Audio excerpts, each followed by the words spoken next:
بسم اللہ الرحمن الرحیم۔ حدیث شریف پیش کرتے ہیں، رسول اللہ صلی اللہ علیہ وآلہ وسلم نے فرمایا، اسلام کی بنیاد 5 چیزوں پر قائم کی گئی ہے۔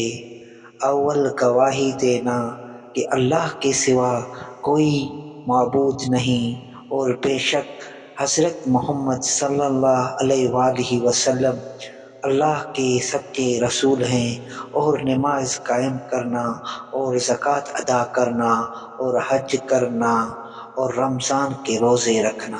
بے شک رسول اللہ صلی اللہ علیہ وآلہ وسلم نے فرمایا، قسم ہے اس ذات کی جس کے ہاتھ میں میری جان ہے، تم میں سے کوئی بھی ایماندار نہ ہوگا جب تک میں اس کے والد اور اولاد سے بھی زیادہ اس کا محبوب نہ بن جاؤں۔ رسول اللہ صلی اللہ علیہ وآلہ وسلم نے فرمایا، وہ وقت قریب ہے جب مسلمان کا سب سے عمدہ مال اس کے بکریاں ہوں گے، جن کے پیچھے وہ پہاڑوں کی چوٹیوں اور برساتی وادیوں میں اپنے دین کو پہنچانے کے لیے بھاگ جائے گا۔